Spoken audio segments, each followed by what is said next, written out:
हाय students, पहा आज आपण जे घेणार आहोत ते किर्चॉफ्स लॉ फॉर द कॅसन हीट रेडिएशन्स. हीट रेडिएशनसाठी जो किर्चॉफ्सने लॉ सांगितलेला आहे तो आपल्याला या ठिकाणी आज शिकायचा आहे.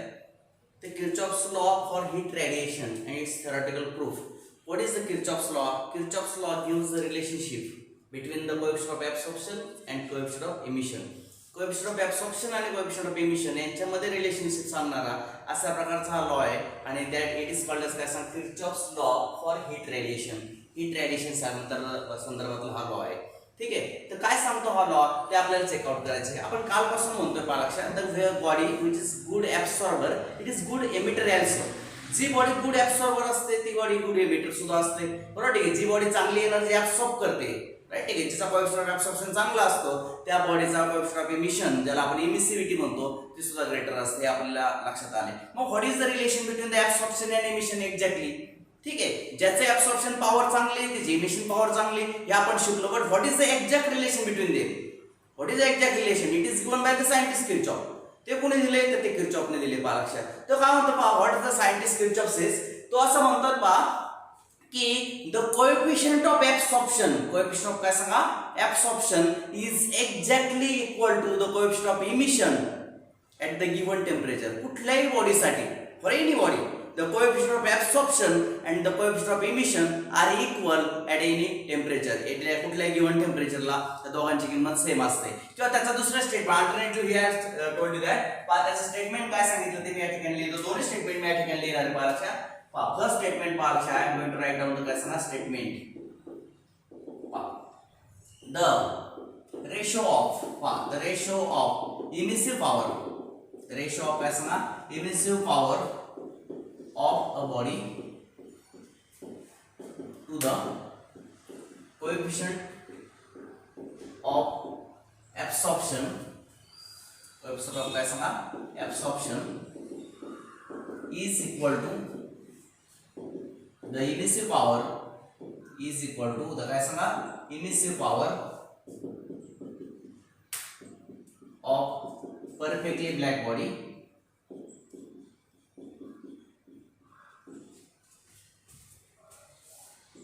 taken at the same temperature, taken at the same temperature at any wavelength. ठीक आहे, पाहता लक्षात किंवा फॉर एनी वेवलेंथ असं आपण गृहीत धरत. पहा लक्षात काय सांगितलंय नीट लक्षात घ्या. पहा the ratio of emissive power of a body. बरोबर, ठीक आहे, कुठल्या बॉडीच्या इमिसिव्ह पॉवरचा रेशो. आता मला सांगा emissive power is denoted by letter R. Emissive power, what is emissive power? Emissive power is the amount of heat radiated per unit time per unit surface area of the body at the given temperature is called as emissive power. एखाद्या बॉडीने unit time मध्ये unit एरियातून किती energy radiate केलेली ते सांगणारा number, ते सांगणारी फिजिकल क्वांटिटी म्हणजे इमिसिव्ह पॉवर असते असं आपण शिकलो.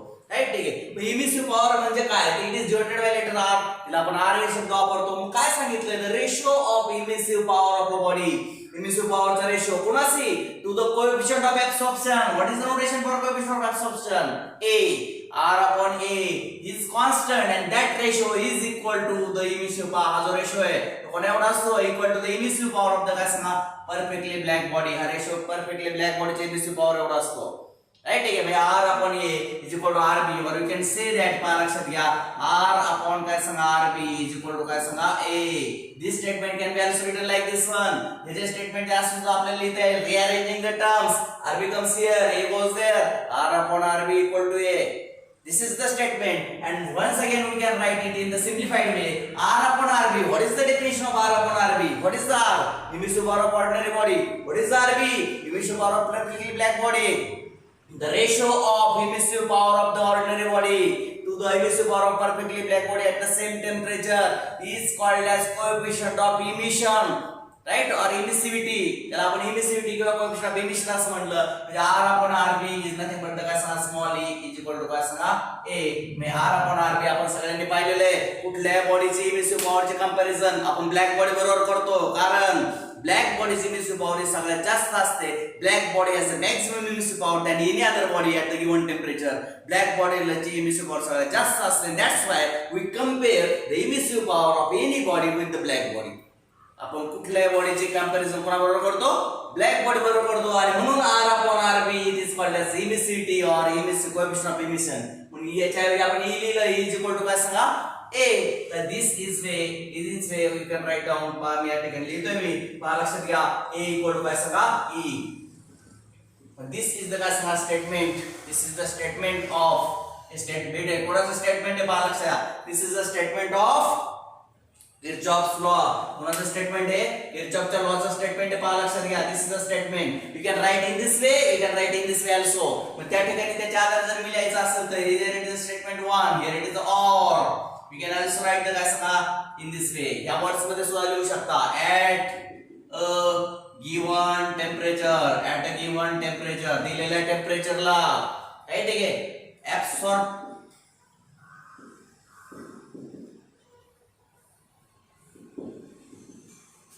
absorptivity is equal to emissivity.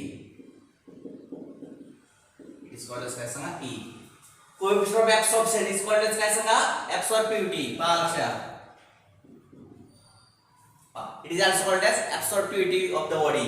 पण coefficient of absorption is equal to coefficient of emission. म्हणजे त्याचा अर्थ नीट लक्षात घ्या. at a given temperature A equal to E. किंवा one can say like this one. पहा लक्षात घ्या. मी या ठिकाणी ऑर लिहितो, लक्ष द्या. Or right. One can right this like this one. At a given temperature comma coefficient of absorption is equal to coefficient of emission. हे आणि हे सेंटेन्स एकच आहे. पहा लक्षात घ्या. At a given temperature coefficient of absorption is equal to coefficient of emission, that is A equal to E. In this way you can write the Kirchhoff's law in the simpler manner in this way. पहा अगदी साध्या भाषेत लिहायचं असेल तुम्हाला या प्रकारे लिहावं लागेल. आणि if you write the exact statement given by the Kirchhoff's, it is given this one. दोन्हीपैकी कुठलं एक स्टेटमेंट तुम्ही लिहिलं तर चालेल. बरोबर ठीक आहे. At a given temperature coefficient of absorption is equal to coefficient of emission. दिलेल्या टेम्परेचरला कोएफिशिएंट ऑफ एब्सॉर्प्शन आणि कोएफिशिएंट ऑफ इमिशन कसे असतात? सेम असतात. म्हणजे जी बॉडी चांगली एब्सॉर्बर आहे ती बॉडी चांगली इमिटर सुद्धा असते दिलेल्या टेम्परेचरला. हे त्यातून लक्षात आलं. हे किर्चॉफने सांगितलेलं आहे. आता we are going to see the theoretical proof of this particular काय सांगा स्टेटमेंट. या स्टेटमेंटचा आपल्याला काय पाहिजे सांगा. थेरोटिकल प्रूफ आपण चेक आउट करणार आहे. Let's check the theoretical proof. I am going to write here theoretical काय सांगा proof of Kirchhoff's law of heat radiation. पालक्षया heat radiation चा Kirchhoff's जो लॉ आहे त्या Kirchhoff's लॉ चा आपण काय करणार आहे पालक्षया theoretical proof आपण चेक आउट करूयात. पालक्षया theoretical proof of Kirchhoff's law काय सांगा heat radiation. किर्चॉफ्स लॉ चा हीट रेडिएशन लॉ सांगितलं त्याने त्याचा आपल्याला थेरोटिकल प्रूफ आपल्याला चेक आउट करायचा आता. What the Kirchhoff's law says. Kirchhoff's law states that at a given temperature coefficient of absorption is equal to coefficient of emission. दिलेल्या टेम्परेचरला कोएफिशिएंट ऑफ एब्सॉर्प्शन आणि कोएफिशिएंट ऑफ इमिशन सेम असतो. किंवा the ratio of the emissive power of the ordinary body to the coefficient of absorption is equal to the emissive power of the perfectly packed body taken at the same temperature for any wavelength.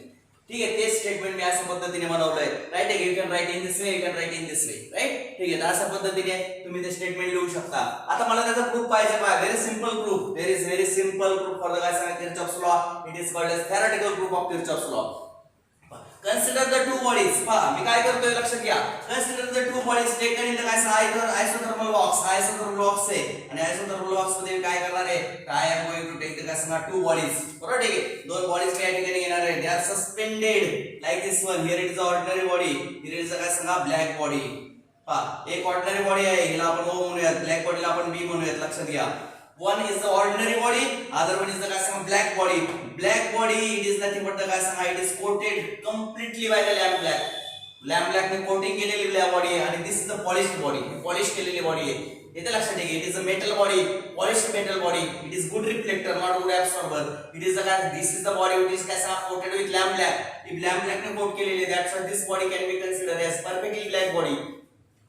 He G body आहे हिला आपण perfectly black body consider करूयात. ही body जी आहे ती ordinary body आहे. म्हणजे one body is polished, other body is काय सांगा, परफेक्टली ब्लॅक बॉडी. हे लक्षात घ्या. अशा प्रकारे दोन बॉडीज मी त्या ठिकाणी घेतल्यात, राईट. ठीक आहे, एक ऑर्डिनरी बॉडी, दुसरी काय घेतली सांगा, ब्लॅक बॉडी. आता मी काय करतोय पहा, लक्ष घ्या. Q इज इक्वल टू पहा radiant energy, radiant energy incident on each body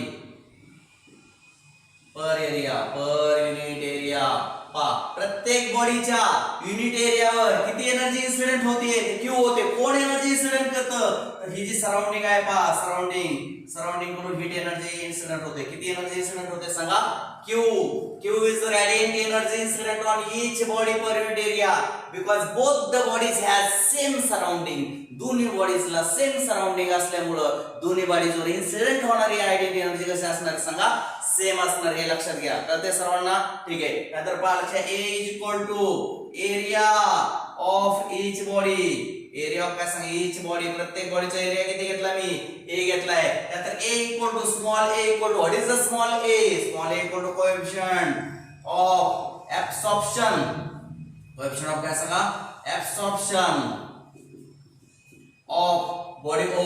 पहा पहिली जी बॉडी आहे O नावाची, तिचा कोएफिशिएंट ऑफ एब्सॉर्प्शन मी किती घेतला, O घेतला. त्यानंतर पहा लक्ष द्या, A is equal to sorry E is equal to coefficient of काय सांगा, coefficient of emission, coefficient of emission of काय सांगा, बॉडी O. बॉडी O चा कोएफिशिएंट ऑफ इमिशन किती घेतलाय मी, O घेतलाय. त्यानंतर पहा लक्षात घ्या, मला काय करायचंय, R is equal to emissive power. R is equal to काय सांगा, emissive power of ordinary body, ordinary that is polish body किती कोणती आहे, O. आणि RB is equal to emissive power, बरोबर. ठीक आहे, emissive काय सांगा, पॉवर ऑफ काय सांगा, black body. emissive power of काय सांगा, ब्लॅक बॉडी B. पहा these are the notations we are going to use, right. ठीक आहे, emissive power ऑफ काय सांगा, black body B. These are the notations we are going to use. हे सगळे notations आपण वापरणार आहोत. आता लक्षात घ्या. आता महत्त्वाचं काय कन्सेप्ट काय घ्यायचे, काय प्रिन्सिपल घ्यायचंय आणि ते प्रिन्सिपल घेऊन आपल्याला पुढे जायचंय. What principle we are going to take, what criteria is satisfied when the two bodies are kept in the isothermal box. जेव्हा ह्या दोन बॉडीज आयसोथर्मल बॉक्स मध्ये ठेवलेल्या असतात तेव्हा त्यांच्याकडून कुठली अट सॅटिस्फाय केली जाते, कुठला क्रायटेरिया सॅटिस्फाय केला जातो. Simple criteria, as both the bodies are kept in the isolated box they has the same temperature, their temperature do not increase or decrease. त्यांचं टेम्परेचर समान राहतं, टेम्परेचर इन्क्रीज होणार नाही, टेम्परेचर डिक्रीज सुद्धा होत नाही. हे लक्षात घ्या, बरोबर. ठीक आहे, as both the bodies are kept in the isolated box. पहा दोन्हीच्या दोन्ही बॉडीज आयसोलेटेड बॉक्स मध्ये ठेवल्या असतील किंवा अगदी साध्या ऍटमॉस्फिअर मध्ये जरी ठेवल्या तरी काय होतं, बॉडीचं टेम्परेचर ऍटमॉस्फिअरिक टेम्परेचर जे आहे त्याच्याशी मेंटेन होतं आणि टेम्परेचर रिमेन्स कॉन्स्टंट. पण टेम्परेचर जर दोन्ही बॉडीचं सेम राहतंय तर याचा अर्थ काय झाला, याचा अर्थ असा होतो की energy absorbed by the body O is equal to energy given out by the body O. जेवढी एनर्जी O ने ऍब्सॉर्ब केली तेवढी एनर्जी O एमिट करते, temperature remains constant. Similar way energy absorbed by body B is exactly equal to energy emitted by body B. म्हणजे B बॉडीने जेवढी energy absorb केली तेवढी एनर्जी बॉडी एमिट करते, म्हणजे याचा temperature remains constant. These are the two concepts, these are the two principles we are going to use, and using these two principles we are going to prove the Kirchhoff's law. आपण याचा उपयोग करणार आहे. लक्षात घ्या, काय principal वापरायचं, body ओचं temperature कसं राहतंय, कॉन्स्टंट. म्हणजे बॉडी ओने ऍब्सॉर्ब केलेली हीट आणि बॉडी ओने एमिट केलेली हीट कशी असली पाहिजे सांगा, same. No energy gain, no energy loss, temperature remains constant. म्हणजे O साठी आपण हा क्रायटेरिया वापरणार आहे, B साठी सुद्धा सेम वापरणार आहे. Energy absorbed by body B is exactly equal to energy emitted by body B. जेवढी एनर्जी B ने ऍब्सॉर्ब केली तेवढी एनर्जी B ने एमिट केली आणि देयर इज नो लॉस और no gain in the energy. That's why temperature of body B also remains constant. आलं लक्षात, टेम्परेचर कॉन्स्टंट आहे कारण both bodies are kept in the isolated box. दोन्हीच्या दोन्ही बॉडीच्या आयसोलेटेड बॉक्स मध्ये ठेवल्यात. आलं लक्षात. त्यामुळे त्यांचं टेम्परेचर कसं राहणार आहे तर कॉन्स्टंट राहणार आहे टेम्परेचर, आणि टेम्परेचर कॉन्स्टंट राहणार असल्यामुळं आपण चला जाऊयात. मी पहिले क्रायटेरिया त्या ठिकाणी वापरणार आहे. पहा लक्षात घ्या, नीट लक्ष द्या. मी क्रायटेरिया वापरायला चाललोय. ठीक आहे, पहा केस 1 एक आकडा. Temperature of body O remains constant काय राहते, कॉन्स्टंट राहते. Therefore energy absorbed equal to काय सांगा, एनर्जी एमिटेड. पहा जेवढी एनर्जी ऍब्सॉर्ब केली तेवढी एनर्जी काय करणार, ती एमिट करणार आहे. लक्षात घ्या, बरोबर आहे. ओ बॉडीचं टेम्परेचर कसं राहते, कॉन्स्टंट राहते, त्यामुळे तिने ऍब्सॉर्ब केलेली एनर्जी तिने एमिट. सिमिलर वे आपण आणखी एक कंडिशन वापरणार आहे. पहा temperature of body B remains constant. ठीक आहे, therefore काय सांगा, energy absorbed equal to energy emitted. पहा सेकंड केस आणि first case, both criterias we are going to काय सांगा कंबाईन टुगेदर. दोन्ही क्रायटेरिया मी एकत्र करणार आहे. काय दोन्ही अटी सॅटिस्फाय होणार आहे. Temperature of body O remains constant, temperature of body B also remains constant. Why the temperature of body O remains constant? Because energy absorbed by body O equal to energy emitted by body O. Why the temperature of body B remains constant? Because energy absorbed by body B equal to energy emitted by body B. येते लक्षात. आणि मग आता याचा उपयोग आपण करूयात. पहा लक्षात घ्या, we are going to put down the काय व्हॅल्यूज. आपण त्या ठिकाणी त्याचे व्हॅल्यू सबस्टिट्यूट करूयात. चला बघा, energy absorbed by body O. How much energy is absorbed by that body, right? ठीक आहे. आता everybody know that, right? Coefficient of absorption किती आहे, A is equal to काय, the amount of energy absorbed upon total radiant energy incident on it, right? Amount of energy absorbed upon total radiant energy incident on it. मग मला सांगा QA energy absorbed equal to काय असणार, A into Q. नीट लक्षात घ्या, QA equal to किती आलं, A into Q. मग किती एनर्जी absorb केली बॉडीने, QA is the amount of energy absorbed by ordinary body having the coefficient of absorption A. जर एखाद्या बॉडीचा coefficient of absorption A असेल तर तिने absorb केलेली एनर्जी जी आहे त्या फॉर्म्युलाने काढता येते AQ. And that's why I am going to write down the काय सांगा, AQ is equal to energy emit किती करते, what is the energy emitted, it is equal to काय सांगा, emissive power, right? ठीक आहे. Energy absorbed per unit area AQ, energy emitted per unit area R. Why R? R indicates the energy emitted per unit time per unit surface area, right? That's why AQ equal to काय सांगा, R. नीट लक्षात घ्या, AQ कुठून आलं, energy absorb केलेली energy कशी काढायची, coefficient of absorption ची डेफिनेशन आठवा. What is the definition? Coefficient of absorption of the body is defined as the ratio of amount of energy absorbed by the body to the total radiant energy incident on it.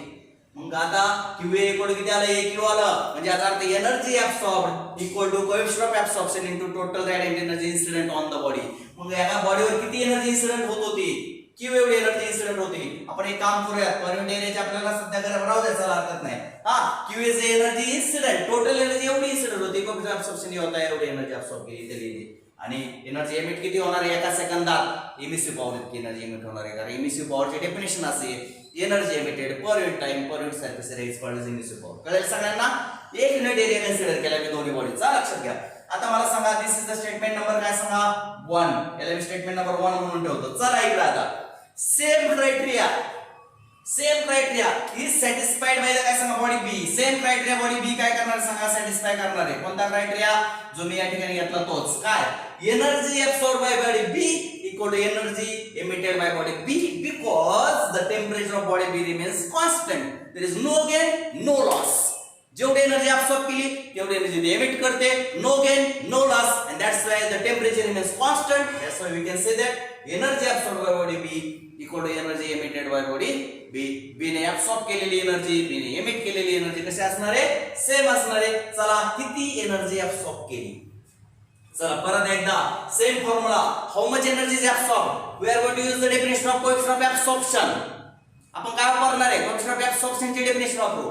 Coefficient of absorption absorption is defined as the ratio of amount of energy absorbed by the body to the total radiant energy incident on it. Right, ठीक आहे. म्हणजे A equal to Q आपण Q म्हणजे Q equal to Q, परंतु but for black body साठी coefficient of absorption 1 असतो, सगळ्यांना माहिती आहे. म्हणून QA इक्वल टू किती आलं, Q आलं, कारण A ची व्हॅल्यू 1 असते ब्लॅक बॉडी साठी. किती एनर्जी ऍब्सॉर्ब झाली, जेवढी त्याच्यावर आढळली तेवढी सगळी ऍब्सॉर्ब केली. कारण का, तर perfectly black body can absorb total radiant energy incident on it. Perfectly black body काय करते, तिच्यावर आढळणाऱ्या सगळीचे सगळी एनर्जी काय करते सांगा, ती ऍब्सॉर्ब करते, सगळी एनर्जी ऍब्सॉर्ब करणार आहे. QA इक्वल टू काय सांगा, टोटल एनर्जी. किती आढळत होते त्याच्यावर, how much radiant energy incident on the black body, Q. Total energy is absorbed, that's why रेडिएंटचं काय सांगा Q. It is actually formula is AQ, but for black body A is 1, that's why its value is काय सांगा Q. कशी काढली समजलं सर्वांना. एनर्जी absorbed equal to Q and is equal to energy emitted. आता what is the emitted energy? RB. It is the emissive power of black body. Energy emitted by the black body per unit time per unit area is called as काय सांगा, emissive power of that black body. Right, ठीक आहे. म्हणजे energy emitted किती लिहिली, RB. RB means what? Energy emitted per unit time per unit area. एक unit area consider केला, आला आपण म्हणत काय सांगा, equation number 2. Here it is equation number 2. नीट लक्षात घ्या, मी किमती कशा टाकल्या. बरोबर, ऑर्डिनरी बॉडी किती एनर्जी ऍब्सॉर्ब करते या फॉर्म्युल्याने काढलं. A इक्वल टू QA आपण QA म्हणजे काय, AQ आलं. AQ एनर्जी ऍब्सॉर्ब केली. एमिट किती करते, एमिसिव्ह पॉवर येते. एमिट करण्याची ॲबिलिटी एमिसिव्ह पॉवर आहे. आणि ब्लॅक बॉडीने किती एनर्जी ऍब्सॉर्ब केली, A ची व्हॅल्यू 1 असते, त्यामुळे ब्लॅक बॉडीने एनर्जी ऍब्सॉर्ब केली Q. A ची व्हॅल्यू 1 टाकल्यानंतर किती असते, Q. आणि तिने एमिट किती केली, RB. This is equation number 2. Now we are going to काय सांगा, कंबाइन दिस टू इक्वेशन्स. आता हे दोन इक्वेशन आपण कंबाइन करणार आहोत, लक्ष द्या, नीट लक्ष द्या. Equation 1 divided by equation 2. पा इक्वेशन 1 डिवाइडेड बाय इक्वेशन काय सांगा 2. सांगा मला काय आलं, AQ अपॉन Q. पा here it is AQ, here it is Q.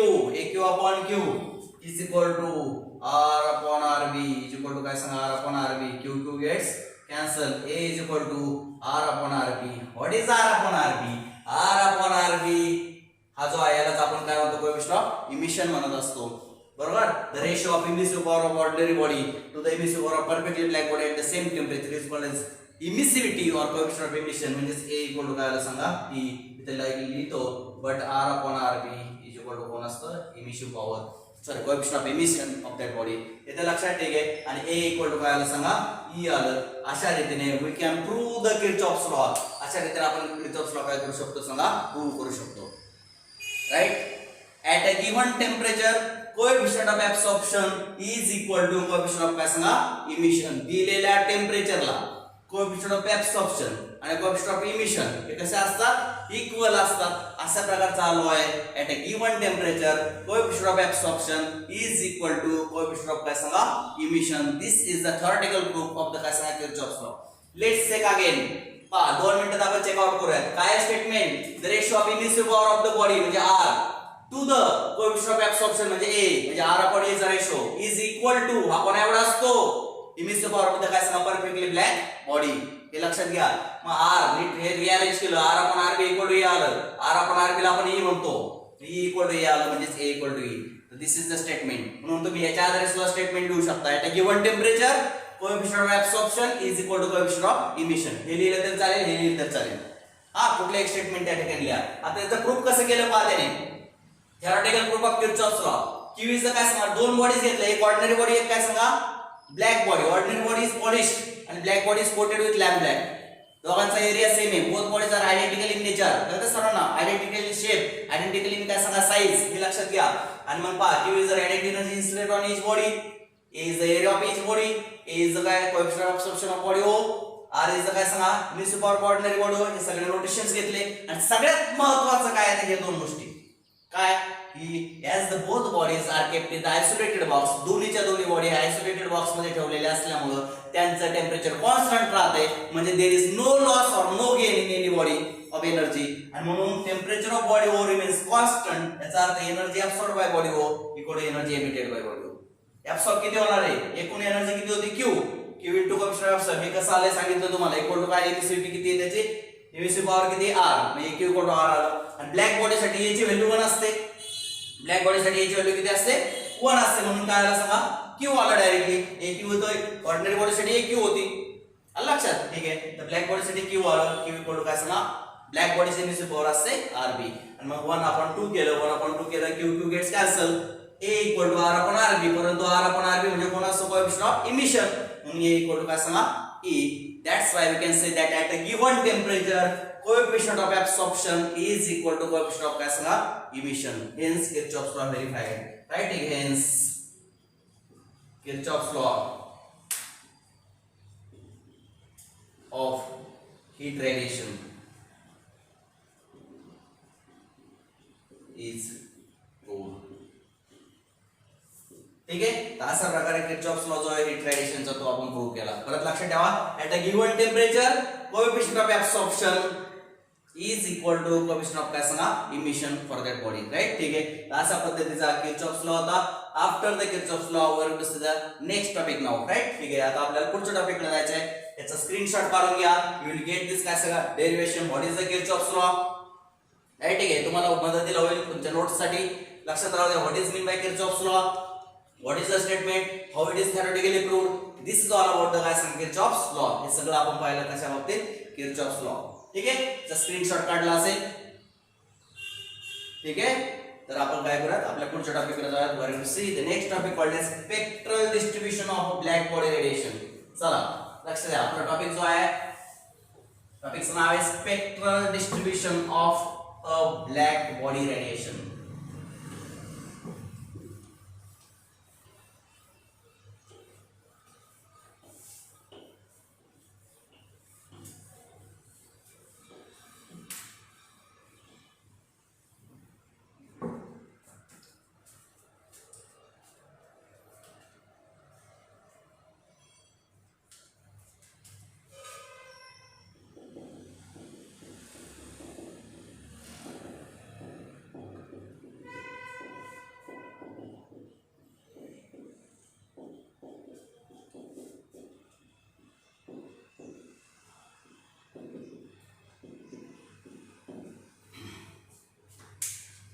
Topic जो आपण आता पाहणार आहोत, it is nothing but the spectral distribution of a black body radiation. पहा, this is the topic we are going to see now. हा topic आता आपल्याला check out करायचा आहे. लक्ष द्या, spectral distribution of a black body radiation. ठीक आहे. तर ब्लॅक बॉडी रेडिएशनचं स्पेक्ट्रल डिस्ट्रीब्यूशन कसं होतं ते आपल्याला चेक आउट करायचे. पहा, लक्ष द्या, सगळ्यांना असं माहिती आहे, एव्हरीबडी नो, काय माहिती आपल्याला, की the energy radiated by the body depends upon its absolute temperature. जेवढं टेम्परेचर जास्त तेवढी एनर्जी रेडिएट जास्त होते, जेवढं टेम्परेचर बॉडीचं कमी तेवढी एनर्जी कमी रेडिएट होते. Greater is the temperature, greater is the rate of radiation. Lower is the temperature, lower is the rate of radiation. बरोबर? ठीक आहे. पहा, लक्षात घ्या, हॉट बॉडी असेल त्याच्याबद्दल रेडिएशनचं प्रमाण जास्त असतं, कूल बॉडी असेल त्याच्यातून रेडिएशनचं प्रमाण कमी असतं. म्हणजे याचा hot body emits large amount of energy, cool body emits lower amount of energy. लक्षात ठेवा, नीट लक्षात आलं सर्वांच्या. हॉट बॉडी आणि कूल बॉडी एनर्जी एमिट करतात, नाही असं नाहीये. Both bodies will emit the energy, but the rate of emission of the hot body is quite greater than the rate of emission of the काय सांगा, cooler body. Hot बॉडीचा इमिशनचा rate हा cool बॉडीच्या इमिशनच्या rate पेक्षा जास्त असतो. right? ठीक है, hot body emits large amount of energy. Energy emitted per unit time, per unit surface area is काय सांगा greater in case of काय सांगा hot body. आता पहा लक्षात घ्या, hot body आणि cold body मध्ये नेमका फरक तो काय? What is the difference? पहा लक्षात घ्या, we are going to see the difference now. ठीक आहे, आपल्याला काय चेक आउट करायचे पहा लक्षात घ्या. ठीक आहे, we are going to see hot body जे आहे ती काय करणार आहे? It emits energy. पहा, emits energy with waves of higher frequency and lower wavelengths किंवा smaller wavelengths. पहा, महत्वाचा फरक लक्षात घ्या. काय फरक आहे लक्षात घ्या. हॉट बॉडी जी एनर्जी एमिट करते, ती एनर्जी जी एमिट करते, it is emitted in the form of electromagnetic waves. लागलं त्या ठिकाणी लिहितो मी, एनर्जी विथ इलेक्ट्रोमॅग्नेटिक वेव्स. पहा लक्षात द्या, hot body emits energy with the electromagnetic waves of higher frequency. Hot body मधून ज्या इलेक्ट्रोमॅग्नेटिक वेव्स बाहेर पडतात रेडिएशनच्या साठी, बरोबर, waves emitted in the form of electromagnetic waves. सगळ्यांना माहिती आहे रेडिएशन म्हणजे काय, heat transfer from one temperature point to the other temperature point किंवा higher temperature point to the lower temperature point in the form of electromagnetic waves. It is called as radiation. म्हणजे heat कशाच्या स्वरूपात बाहेर पडते, electromagnetic वेव्हच्या स्वरूपात बाहेर पडते. त्या ज्या इलेक्ट्रोमॅग्नेटिक वेव्स असतात ना हॉट बॉडी मधून निघणाऱ्या, त्यांची फ्रिक्वेन्सी जी अशी असते सांगा हायर असते आणि वेव्हलेंथ मात्र कसे असते लोअर. कारण फ्रिक्वेन्सी वाढली की वेव्हलेंथ कमी होते आणि फ्रिक्वेन्सी कमी झाली की वेव्हलेंथ जास्त असते. कारण v = n लॅम्बडा. n वाढला तर लॅम्बडा कमी होतो, n कमी झाला तर लॅम्बडा वाढतो. सर्वांना माहिती आहे. मग आता मला सांगा एक लक्षात ठेवलं तर चालेल, नुसतं हायर फ्रिक्वेन्सीचा अर्थ स्मॉलर वेव्हलेंथ होतो. आलं लक्षात, ठीक आहे. मग आता पहा काय सांगितलं, हॉट बॉडी आणि कोल्ड बॉडी मध्ये फरक नेमका काय डिफरन्स आहे. हॉट बॉडी जेव्हा एनर्जी रेडिएट करते तेव्हा जे इलेक्ट्रोमॅग्नेटिक वेव्स हॉट बॉडीतून बाहेर पडतात, the electromagnetic waves emitted from the hot body having the higher frequency and काय सांगा smaller wavelengths on the opposite side. आता या बाजूला आपल्याला चेकआउट करायचं. हॉट बॉडी झाली, आता या बाजूला मी घेतोय काय सांगा कोल्ड बॉडी. काय घेणार मी, cold body. What about cold body. Cold body काय करते पहा, लक्षात घ्या. कोल्ड बॉडी काय करणार, एमिट्स एनर्जी. पहा first topic, emits energy at with असं म्हणतो with electromagnetic waves of lower frequency and काय सांगा बिगर वेव्हलेंथ्स.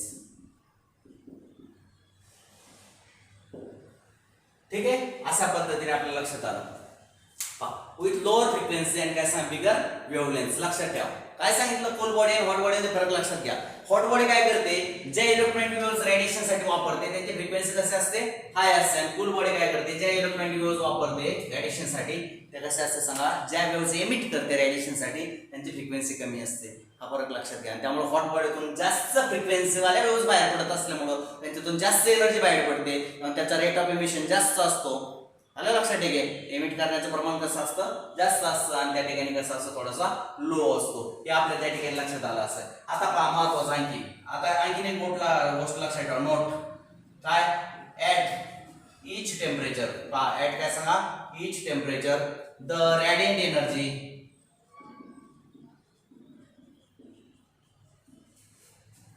contains a mixture of different wavelengths, that is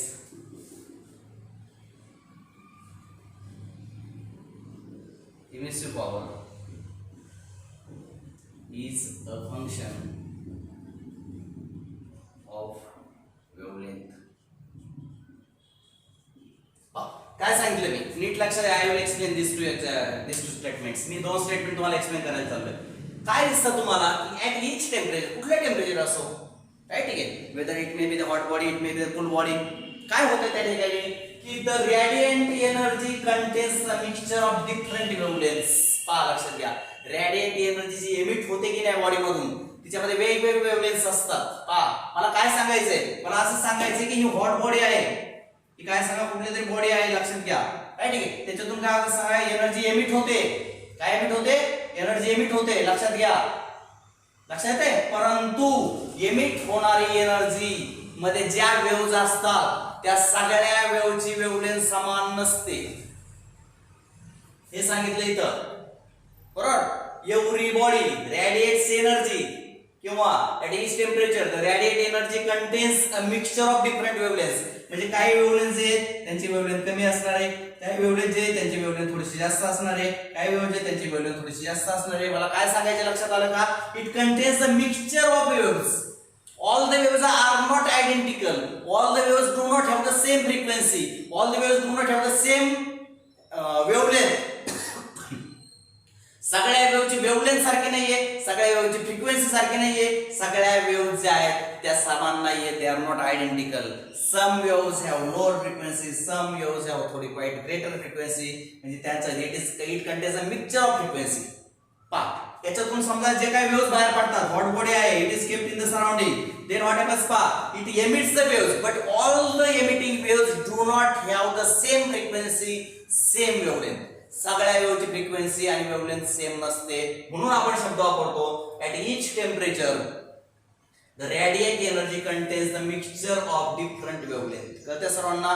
रॅडिएंट waves. आता आपण काय करूयात पहा, लक्षात घ्या, ह्याच्या काही वेव्स एमिट झालेल्या आहेत, ह्याच्या वेव्स एमिट झाल्यात. कळते सर्वांना? ठीक आहे. It contains a mixture of waves, it contains काय सांगा, मिक्सचर ऑफ वेव्स. मग हॉट बॉडी मधून ह्या वेव्स बाहेर पडतात, राईट? ठीक आहे, या वेव्स बाहेर पडतात. लक्षात ठेवा 1 2 3 दे आर द काय सांगा, different waves, they are not identical nature, असं गृहीत धरूयात. आता हॉट नंतर कोल्ड बॉडी आपण घेतली, कोल्ड बॉडी मधून सुद्धा वेव्स बाहेर पडतात. कोल्ड बॉडीज मधून सुद्धा काय होतं सांगा, वेव्स बाहेर पडतात. लक्षात घ्या, वेव्स एमिट होतात. मग फरक काय, मला काय सांगायचं तुम्हाला नीट लक्षात घ्या. हॉट बॉडी आणि कोल्ड बॉडी दोन्ही मधून वेव्स बाहेर पडतात. याच्यातून बाहेर पडणारे वेव्स आयडेंटिकल आहेत का? नाहीत. काहीची फ्रिक्वेन्सी कमी आहे, काहीची फ्रिक्वेन्सी जास्त आहे, काहीची वेवलेंथ कमी आहे, काहीची वेवलेंथ जास्त आहे. इथं पण तेच होतं, फक्त फरक काय आहे, याच्यातून पडणाऱ्या ज्या वेव्स आहेत ना, यांची frequency as compared to the cold body यांची फ्रिक्वेन्सी थोडीशी हायर असते. हा, ठीक आहे. आणि याच कम्पेअर टू यांची फ्रिक्वेन्सी थोडी कशी असते सांगा, लोअर फ्रिक्वेन्सी असते.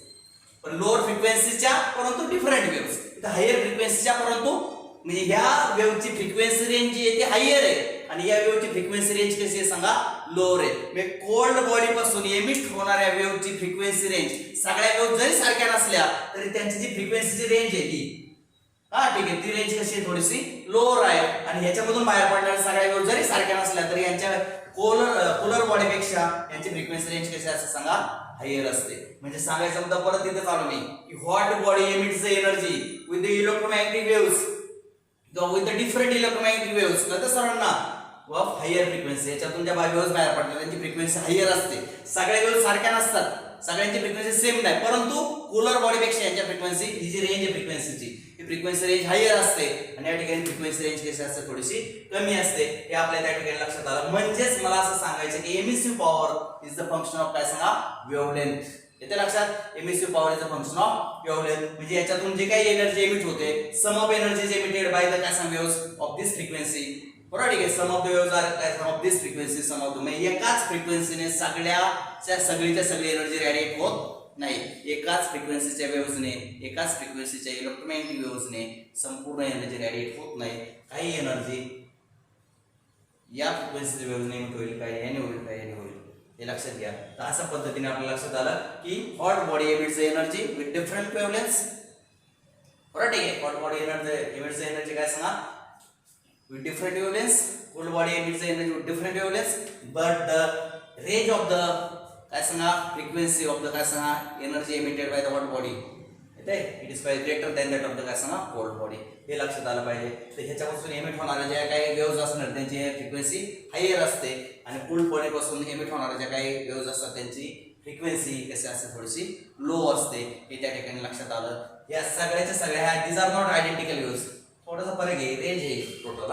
हे लक्षात राहू द्या. आता आपल्याला त्या ठिकाणी पुढे जायचे. मला लक्षात द्या, ऍज टेम्परेचर इन्क्रीजेस, काय लक्षात आले, टेम्परेचर वाढलं, काय सांगतोय मी, टेम्परेचर जर काय सांगा इन्क्रीज झालं तर एमिटेड हायर फ्रिक्वेन्सी. पहा लक्षात घ्या, मला काय सांगायचंय, टेम्परेचर जेवढं वाढेल तेवढे फ्रिक्वेन्सीचा रेट काय होणार, फ्रिक्वेन्सी काय होणार सांगा, वाढणार आहे. Greater is the temperature, greater is the काय सांगा, frequency of electromagnetic waves emitted from that body. जेवढं टेम्परेचर जास्त तेवढं त्या बॉडीतून एमिट होणाऱ्या इलेक्ट्रोमॅग्नेटिक वेव्हची फ्रिक्वेन्सी जास्त असणार आहे. लक्षात घ्या, काय सांगतो कळते का तुम्हाला, ग्रेटर इज द टेम्परेचर, जेवढं टेम्परेचर वाढेल, इन्क्रीज इन द टेम्परेचर, जेवढं टेम्परेचर वाढवाल तुम्ही तेवढं the frequency of the electromagnetic waves emitted from that body increases. Greater is the temperature, greater is the frequency, lower is the temperature, lower is the frequency. हे त्या ठिकाणी आपल्याला लक्षात आलं पाहिजे. After that we are to see the next one, that is काय सांगा, the scientist Loomer and प्रिंशिन. पाहता लक्षात, हे लक्षात आलं का सर्वांच्या, हॉट बॉडी मधून एमिट होणाऱ्या इलेक्ट्रोमॅग्नेटिक वेव्हची फ्रिक्वेन्सी जास्त असते, कोल्ड बॉडी मधून एमिट होणाऱ्या इलेक्ट्रोमॅग्नेटिक वेव्हची फ्रिक्वेन्सी थोडी कमी असते.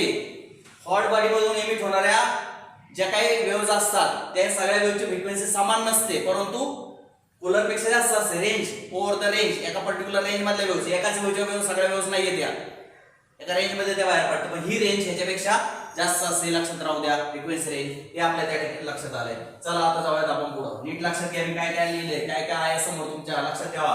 पहिलं सांगितलं हॉट बॉडी, दुसरं सांगितलं कोल्ड बॉडी. हॉट बॉडी आणि कोल्ड बॉडी जेव्हा एनर्जी रेडिएट करतात तेव्हा ते काय क्रायटेरिया कुठला निकष पाळतात ते मी या ठिकाणी एक्सप्लेन केलंय.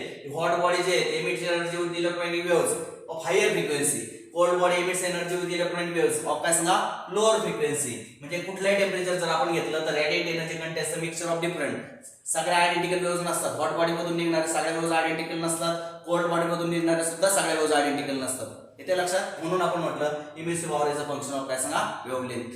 वेव्हलेंथचे फंक्शन आहे इमिसिव्ह पॉवर, हे आपल्या त्या ठिकाणी लक्षात आलं. चला आता आपण जाऊया पुढं.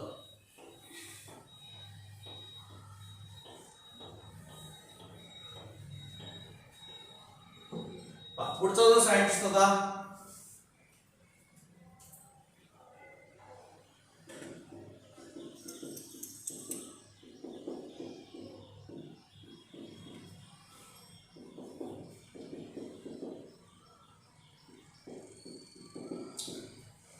Loomer and प्रिंगशिम. पहा लक्षात, सायंटिस्ट लुमर अँड प्रिंगशिम पहा लक्षात घ्या. Studied the energy distribution of black body. यांनी काय केलं पहा लक्षात घ्या. They studied the energy distribution of a black body radiation.